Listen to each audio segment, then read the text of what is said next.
You bring me 100 Israeli soldiers, 10 of them say Shema Israel and read Tehillim and pray to God. Half of them are Russian and other, and the other ones, I'm Chiloni, earring over here, earring there, tattoo.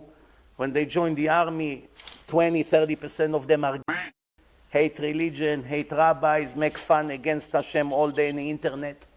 That's the army. That's the situation. You think it's going to get any better? I hope. My fear is they're only going to get worse. Welcome back, my little mutts and chuddies, to another episode of The Mung Show. It's about time that we had a nice big discussion around the dishonesty surrounding the designs and kits of certain characters in Marvel Rivals. You know, I'm not going to hold anything back. I'm not going to be biased, only talk about Dive. No, we got to talk about some of the bullshit in the Hitscan, because God knows Hitscan is incredibly dishonest. And I feel like there's no better backdrop for this type of video than Captain America gameplay. The poster boy of dishonesty. I mean, this character from a technical standpoint is the most dishonest character in the game. I mean, we're giving a dive brawl type of tank the ability to cast a fucking cloak and dagger ultimate. Like, let's sit down, let's come back to reality. This, like, come on. It's a big problem. It needs to be reworked or changed. And, you know, Captain America's base kit isn't necessarily the problem. Does it become cringe when you give him, like, a Luna Flake? Yeah, because Luna's quite, you know, strong right now. She's meta. You're going to see her a lot.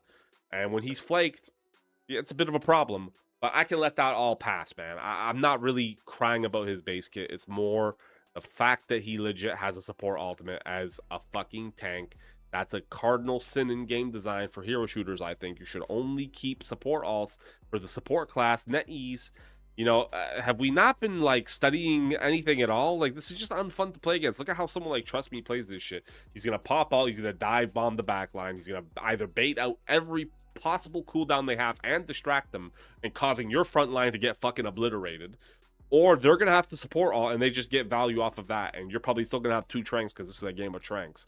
And when you give the team the ability to have basically 3 of them now, it's just unfun. It opens up these bullshit, you know, Mickey Mouse, chicken with their head cut off playstyle bullshit. Like, how many times have you seen a Cap just stall forever, bro? And then he pops his ult and he stalls for another 35 minutes. And then the TP comes. You know, it's just boring, man. It's not fun. It needs to be changed. If anything, like what's next? Are we gonna create a dive DPS with a fucking Lucio beat drop? Like, think about it. Actually, this is a good idea here. If we're really adamant on keeping Captain America as a pseudo support ult, can we change it to beat drop? Give everybody in the surrounding vicinity maybe like 20%, 15% damage reduction with like 200 burst shield that rapidly decays, and then they get like a 20% alt charge boost for like 4 seconds. There you go. Game save. We can even buff it in another way. Give it a new type. Give it green shields instead of the blue shield shit, and it doesn't get deleted by like Phoenix ult or something. I don't know. There you go. Boom. That's how I would make Captain America an honest, balanced hero. Is NetEase ever going to do it? Probably not. But, you know, one can dream, right? Like, this is a discussion video, and we might as well have fun discussing it. But the problem is, he's fundamentally bullshit. We all know it. It needs to be changed. And it comes back down to, like, something like Venom. Venom's a dishonest as fuck hero, too. Like, how many times have you seen Venom players legit climb up a wall, they dive in just to give the impact damage, and they swing out instantly? You're distracted. Maybe he even baits out a cooldown if you have a very shit support. Like, that's another character that needs to be changed. Probably make him generate less shields. I don't know how you would really balance Venom all too much without instantly destroying the character, at least in the higher elo. But that's a dishonest hero, not to the same extent as Captain America. But then we get down to some of, like, the Hitscan Hitlers of Marvel Rivals. Like, guys, I was actually quite impressed with NetEase for a second when Cyclops came out, because they finally created a Hitscan that didn't have like a fucking CC, hard CC. And I think that's the right path regarding design for Hitscan, right? Now, Cyclops has the problem of having auto-aim abilities, which I think is incredibly dumb for a Hitscan hero. If you're going to make a Hitscan hero, make it a character based on skill and aim. Why the fuck does he have this refraction beam that's essentially it's gonna magnetize to the person it's closest to? But it also refracts, right? The amount of refractions it has off walls, the damage scales, and it does like a max of like 150 from what I saw when a friend was showing me it. Like, why does the character need an ability like that? Just give him something else. And then on top of that, we have the beam that, you know, goes to multiple people. Sure, the radius is a lot smaller, to be fair, but still, I don't like that type of fucking ability on characters that are supposed to be aim heroes. Now, that's my Cyclops rant. Again, the character hasn't been out that long. I want to see how it performs more. Do I think the character's busted? Probably, yeah.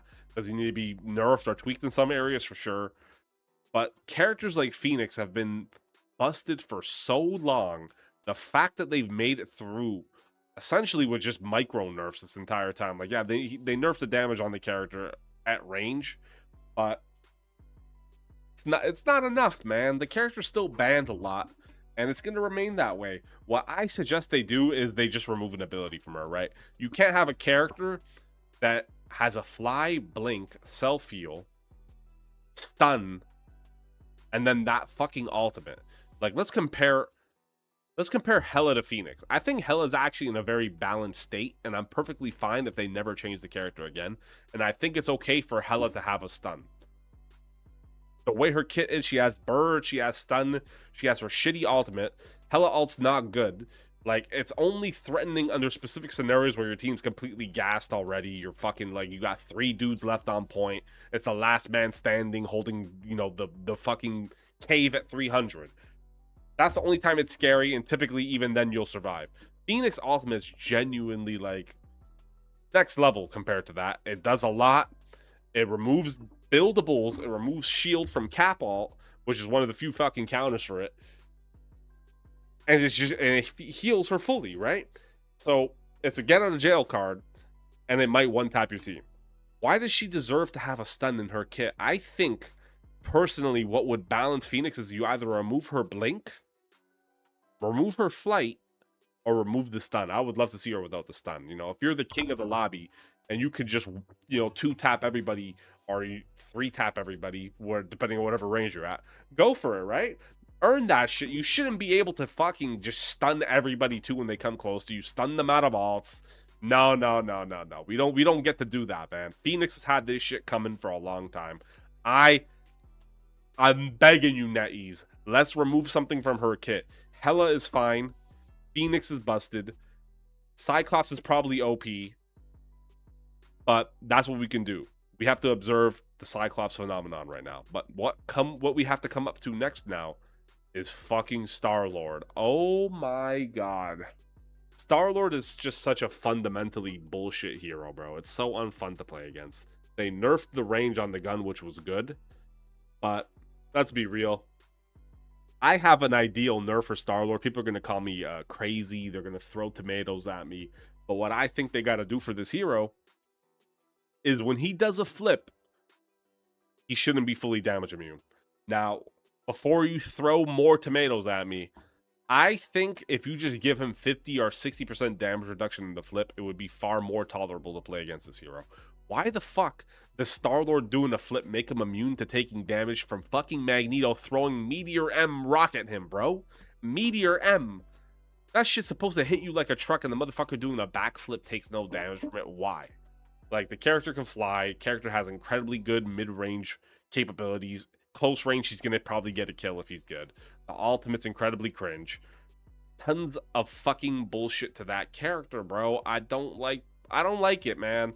I don't think anybody has fun playing against Star-Lord or Star-Lord-centered comps. Like, if you disagree with me, tell me in the comments. Maybe I'm crazy. Maybe Star-Lord's fine. I don't think he is. Supports. Oh, man. I mean, guys, like, what more do we got to say? Support is the most dishonest role in the game. Full stop. The characters are overtuned. Mantis is legitimately just a fundamentally broken hero. They've always been that way. I think Mantis... Currently, my bans, if I could have it go perfectly, you'd have Gambit, Rocket, Mantis banned. And then, you know, probably pick a couple Hitscan Hitlers and whatever, maybe a DD ban, because that character's still fundamentally cancer to play against. But support is a big problem. The thing is, you got to kind of keep them strong. Rocket Raccoon should never be the character at the center of any meta. It's just bullshit. I'm telling you, as someone who used to play the character, like, before he got buffed, before he was considered good, you know, let's be honest. Let's revert the damage buff on the gun. Let's make the ultimate probably 30% damage boost. Like, why does Rocket need a 40% damage boost on his ult? Really doesn't. It just opens up this, you know, let's just combo and one-shot everybody. Now, some people are going to say, that's skill expression, bro. That's fun. Sure, maybe, I guess. But the character is still busted, right? Incredible survivability, BRB, buffed gun, buffed healing, buffed alt. Like, let's bring it all back. That's all I'm saying regarding that. Luna is another stupid as fuck hero that never should have mutated into the state that is currently in. Needs a damage nerf immediately. Fuck, bro. Like, you got everything. Self flake, what? Remove that too, man. Let's just bring everybody back down. Mantis. This is what I would propose for a Mantis nerf. When she damage boosts herself, she shouldn't get extra alt charge off of it, off of the damage boosts. And the people who get damage boosted by her shouldn't gain extra alt charge either. There you go. I've said it. I don't know how they would, you know, they'd have to program it that way, but I've had enough of it. Guys, oh my god, like, there's just so much to rant about. It might actually be another video. I think I'm going to save the rest of it for a discussion. How to fix the support role. But this is just my little discussion around Dishonesty and Rivals. I feel like there's so many fucking stupid characters that it's just kind of funny. And there's a lot of characters that are just left to the wayside that are never going to have their chance to have Spotlight. Unfortunately, it's just the way it is, guys. Hope you had fun watching this video. We'll be live again later. And I'll see you all next time. I hope you have a wonderful day. Peace out.